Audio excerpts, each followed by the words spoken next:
ज्ञान मंथन में आप सभी का हार्दिक अभिनंदन करते हैं। मैं हूं सुबोध और दोस्तों आज के अपने इस वीडियो में हम बात करने वाले हैं एक बार फिर से भगवत गीता के बारे में। आज हम आपको बतलाने वाले हैं भगवत गीता से कि स्थित प्रज्ञ क्या होता है। तो चलिए दोस्तों बिना कोई देरी के हुए शुरू करते हैं इस वीडियो को और देते हैं आपको जानकारी स्थित प्रज्ञ के बारे में। फ्रेंड्स, श्रीमद् भगवत गीता में जब भगवान श्री कृष्ण जी अर्जुन को उपदेश देते हुए कहते हैं कि हे पार्थ, तुम भी आत्मिक योग बल के द्वारा अपनी अंतरात्मा में झांक कर परमात्मा को देखने का प्रयास करो, समबुद्धि कर्म योग का आचरण करो और स्थित प्रज्ञ बन जाओ। तब अर्जुन भगवान से पूछते हैं, हे मधुसूदन, ये स्थित प्रज्ञ क्या होता है, इसे आप हमें समझाइए। तब भगवान श्री कृष्ण कहते हैं, हे पार्थ, दुख भोगते हुए भी जिसके मन में उद्वेग नहीं होता और ना ही जो सुख की लालसा रखता है तथा जिसके हृदय में क्रोध, मोह, भय आदि विकारों के लिए कोई स्थान नहीं होता, वो मनुष्य स्थित प्रज्ञ है। भगवान कहते हैं, दुखों की प्राप्ति होने पर जिसके मन में उद्वेग नहीं होता, सुखों की प्राप्ति में जो सर्वदा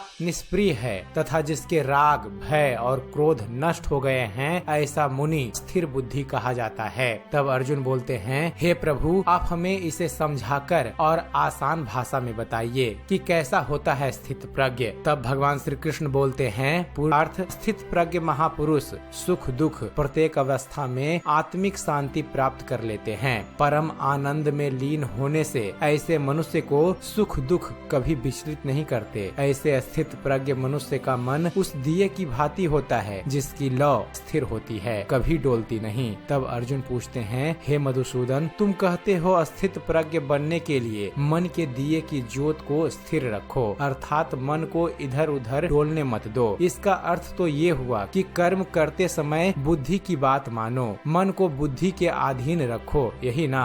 भगवान श्री कृष्ण कहते हैं, नहीं अर्जुन, केवल बुद्धि पर भरोसा करने में भी खतरा है, इसलिए कि विनाश काल आने पर तो मनुष्य की बुद्धि भी भ्रष्ट हो जाती है, अर्थात जब विपरीत समय आता है तो मनुष्य की अपनी बुद्धि ही उसे गलत रास्ते पर ले जाती है। तब अर्जुन पूछते हैं, हे मधुसूदन, मनुष्य ना तो अपने मन की इच्छा अनुसार कर्म करे, ना ही बुद्धि की सलाह माने, तो फिर मनुष्य बेचारा करे भी तो क्या करे। ऐसी स्थिति में अपनी प्रवृत्ति के विरुद्ध कोई कैसे जीवन व्यतीत करेगा। हे मधुसूदन, मुक्ति और मोक्ष का रास्ता अपनाने के लिए कोई मनुष्य अपनी प्रवृत्ति कैसे बदल सकता है, इसका कोई तरीका मुझे बताइए। तब भगवान श्री कृष्ण जवाब देते हैं, प्रवृत्ति को बदलने से पहले ये जान लेना आवश्यक है अर्जुन कि प्रवृत्ति कैसे बनती है। हे अर्जुन, मनुष्य जन्म से ही अपने साथ सत्व, रज और तम तीन गुणों को लेकर पैदा होता है। इस सृष्टि की रचना इन्हीं तीन गुणों के आधार पर की गई है। इस त्रिगुणात्मक सृष्टि में रहने वाले समस्त प्राणियों में तीनों गुण विद्यमान होते हैं, परंतु हर प्राणी के अंदर इन तीनों में से कोई न कोई एक गुण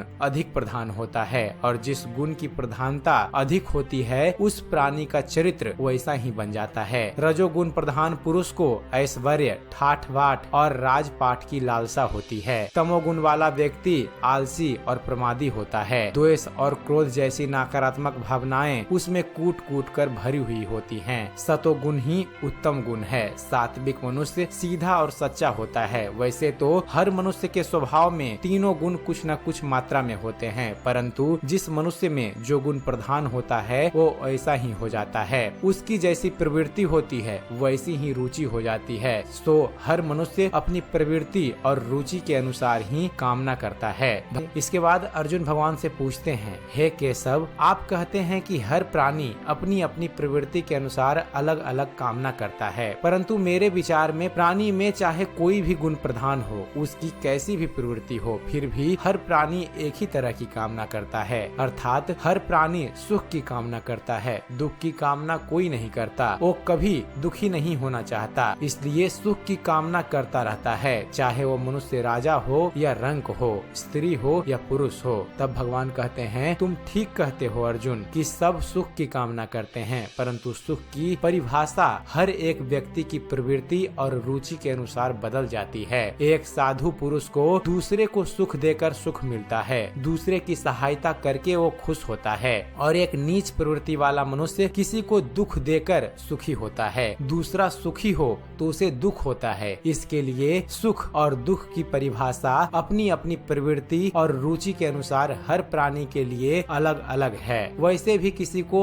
स्थायी सुख प्राप्त होता है? नहीं होता। न सुख स्थायी है और न दुख स्थायी है। तब अर्जुन पूछते हैं, हे केशव, क्या सुख स्थायी नहीं हो सकता? तब भगवान कहते हैं, सुख अस्थायी कैसे हो सकता है पार्थ? ये संसार तो परिवर्तनशील है। यहाँ पर हर क्षण परिवर्तन होता रहता है। परिवर्तन तो प्राकृतिक का नियम है। यहाँ कोई भी वस्तु स्थायी नहीं होती। तुम्हें याद होगा, मैंने तुम्हें पहले ही बताया था कि हमारे शरीर की अवस्थाएं भी स्थिर नहीं है। फिर सुख और दुख कैसे स्थायी हो सकता है? अर्जुन बोलते हैं, इसका अर्थ है कि सुख के साथ साथ मनुष्य को दुख भी भोगना पड़ता है। तब भगवान कहते हैं, हाँ पार्थ, सुख और दुख एक ही चक्र के दो अर्धभागों की भांति हैं। ये चक्र चलता रहता है, चलता रहता है। कभी प्राणी सुख में हंसता है, वही प्राणी दुख में रोता और बिलखता है, परंतु काल चक्र कभी नहीं रुकता। सुख दुख का ये चक्र चलता ही रहता है और मनुष्य के जीवन में सुख और दुख लगातार आते जाते रहते हैं। न चक्र ठहरता है, न ही सुख और दुख मनुष्य के जीवन में ठहर पाते हैं। यदि सुख आया है तो वह सदा नहीं रहेगा और यदि दुख आया है तो वो भी सदा नहीं रह पाएगा।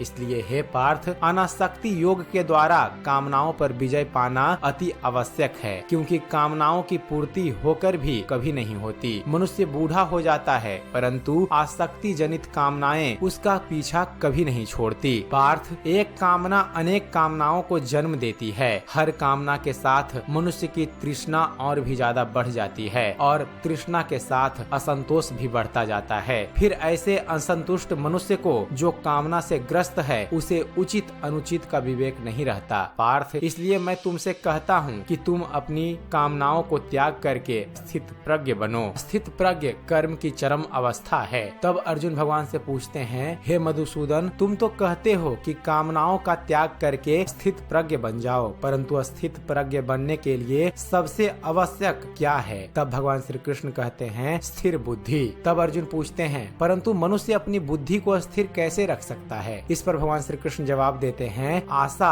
और निराशा दोनों से मुक्त होकर ही बुद्धि को स्थिर किया जा सकता है। बुद्धि स्थिर होगी तो इंद्रियों के विषय का बल टूट जाएगा। तब अर्जुन भगवान से पूछते हैं, यदि कोई किसी इंद्रिय को ही काट कर फेंक दे तो क्या उस इंद्रिय का विषय नष्ट हो जाएगा? तब भगवान कहते हैं, नहीं अर्जुन, यदि किसी दुर्घटनावश किसी की आंखें अंधी हो जाए तो ये आवश्यक नहीं कि उसकी आंखें रूप की कल्पना करना ही छोड़ दे। आंखें ना होने पर भी उसका मन ऐसे दृश्यों की कल्पना कर सकता है जो उसे विषयों के मोह में फंसाए चले जाएं। हे पार्थ, एक अंधा मनुष्य भगवान के स्वरूप की भी कल्पना कर सकता है और एक नारी के शरीर की भी कल्पना कर सकता है। सो किसी इंद्रिय के होने के या ना होने से मन की वासना और आसक्ति पर कोई फर्क नहीं पड़ता। हे अर्जुन, तुम यूँ समझो कि जैसे कोई मनुष्य आंखें बंद करके ये प्रदर्शन कर रहा है वो भगवान का ध्यान लगाए बैठा है, परंतु वो वास्तव में उसके मन की आंखों में भगवान की मूरत नहीं, अपनी प्रेमिका का शरीर घूम रहा है। इसका अर्थ ये है कि उसकी आंखें तो बंद है, परंतु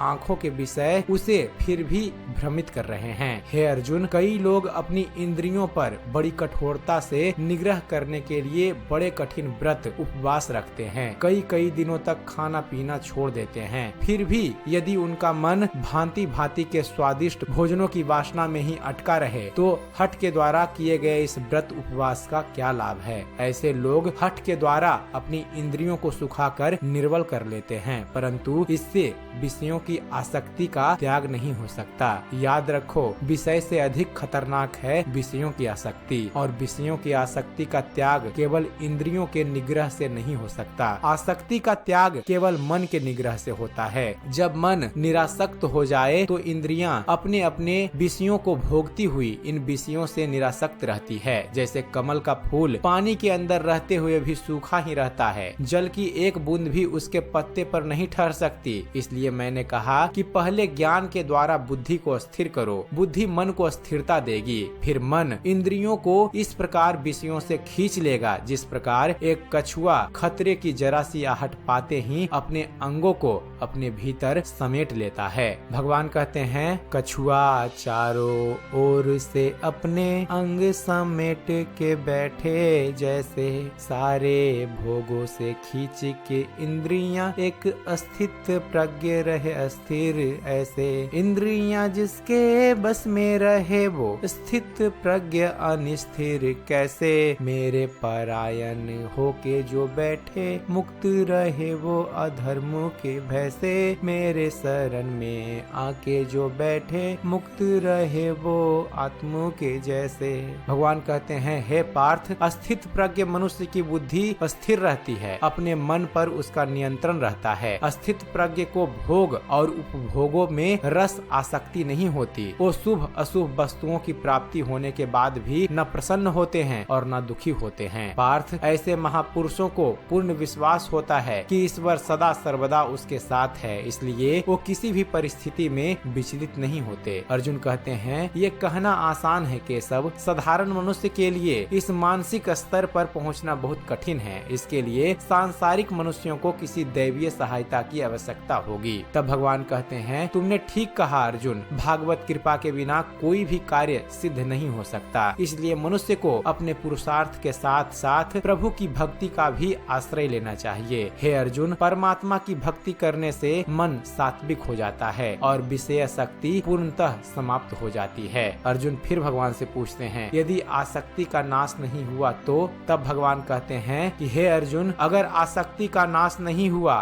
तो मनुष्य का सर्वनाश हो जाता है। हे अर्जुन, आसक्ति के मारे हर मनुष्य किसी भी विषय के आकर्षण और मोह में फंसकर सोते जागते निरंतर उसी का चिंतन करते रहते हैं। जैसे कोई मनुष्य किसी सुंदर स्त्री के प्रेम में पड़ जाता है, जो जागते हुए उसी की कल्पना और सोते हुए उसी के सपने देखता है। इस प्रकार निरंतर चिंतन से आसक्ति की नींव पर काम की वासना उभरने लगती है। काम या वासना में थोड़ी सी रुकावट आने से क्रोध का आगमन हो जाता है। जहाँ क्रोध है वहाँ सम्मोह अथवा अविचार अथवा अविवेक भी है। जिस प्रकार प्रचंड वायु के झोंके से दीपक की ज्योति बुझ जाती है, उसी प्रकार काम जनित विवेक की आंधी से मनुष्य की स्मृति नष्ट हो जाती है। और जब स्मृति नष्ट हो जाता है तब बुद्धि विनाश में कितना समय लगता है पार्थ। चैतन्य का नाश होने पर जो दशा शरीर की होती है, ठीक वही दशा बुद्धि का नाश होने पर मनुष्य की हो जाती है। बुद्धि नाश के कारण मनुष्य का भी सर्वनाश होता है। भगवान कहते हैं, विषयों का निरंतर चिंतन करने वाला पुरुष की विषयों में आसक्ति हो जाती है। आसक्ति से उन विषयों की कामना उत्पन्न होती है और कामना में विघ्न पड़ने से क्रोध उत्पन्न होता है। क्रोध से उत्पन्न होता है मोह और मोह से स्मृति भ्रम। स्मृति के भ्रमित होने पर बुद्धि का नाश होता है और बुद्धि के नाश होने से वह मनुष्य नष्ट हो जाता है। भगवान कहते हैं, विषयों के ध्यान से आसक्ति जन्मे, आसक्ति कामों की अग्नि जगाए, कामना पूर्ति में बाधा पड़े तो आए, क्रोध जो बोझ मिटाए, क्रोध से मूढ़ता हो उत्पन्न, ये मूढ़ता ही स्मृति भीम रुलाए, भ्रम से होता बुद्धि का नाश, जो मानव तो निज पर से गिराए, जिसकी बुद्धि का नाश हुआ फिर उसका तो सर्वनाश हो जाए। तब अर्जुन पूछते हैं, हे केशव, क्या आसक्ति सर्वनाश का मूल है? तब भगवान इसका जवाब देते हैं, हाँ अर्जुन, इसलिए मैं तुम्हें निरासक्त होने के लिए कह रहा हूँ, स्थित प्रज्ञ होने के लिए कह रहा हूँ, क्योंकि स्थित प्रज्ञ की स्थिति निष्काम कर्म योग की चरम अवस्था है। तब अर्जुन पूछते हैं, हे केशव, कृपया स्थित प्रज्ञ का कोई स्पष्ट उदाहरण देकर समझाइए। तब भगवान कहते हैं, हे अर्जुन, विशाल और अथाह सागर का स्वभाव स्थित प्रज्ञ मनुष्य की भांति ही होता है। हे पार्थ, नदी में यदि अधिक पानी आ जाए तो उस नदी में बाढ़ आ जाती है। उसकी तूफानी लहरें किनारों को तोड़कर चारों ओर तबाही मचा देती है। ये हाल एक शुद्र मन वाले व्यक्ति का होता है। थोड़ा सा धन, थोड़ी सी सफलता उसे हजम नहीं होती और धन की सफलता के नशे में चूर और मर्यादा तोड़कर एक ओछे इंसान की तरह हरकतें करने लगता है। परंतु स्थित प्रज्ञ मनुष्य एक सागर की भांति होता है, जिसमें चारों ओर से नदियों का जल निरंतर जमा होता रहता है, परंतु सागर उसी प्रकार शांत रहता है। नदियों का जल उसकी गहराई में गुम हो जाता है और सागर कभी अपने किनारे नहीं तोड़ता। उसके अंदर जल का स्तर वही रहता है। यही स्थित प्रज्ञ की अवस्था होती है। तो दोस्तों, यह थी भगवत गीता से स्थित प्रज्ञ के बारे में जानकारी। उम्मीद करते हैं फ्रेंड्स, आप सभी को हमारा यह वीडियो पसंद आया होगा। अगर वीडियो पसंद आया हो तो वीडियो को लाइक और शेयर करना ना भूलिएगा। और दोस्तों इस वीडियो के बारे में अपने विचार और सुझाव हमें कमेंट्स जरूर कीजिएगा, क्योंकि आपका एक कमेंट हमें अच्छी से अच्छी वीडियो बनाने के लिए प्रोत्साहित करता है। और दोस्तों ऐसे ही धर्म और इतिहास से जुड़े हुए ज्ञानवर्धक वीडियो देखते रहने के लिए आप हमारे इस चैनल ज्ञान मंथन को सब्सक्राइब करना ना भूलिएगा। आप हमारे इस चैनल को सब्सक्राइब कीजिए और हम आपके लिए ऐसे ही इंटरेस्टिंग वीडियो लेकर आते रहेंगे। तो फिर जुड़े रहिए आप हमारे इस चैनल के साथ और देखते रहिए, जानते रहिए। धन्यवाद। जय हिंद।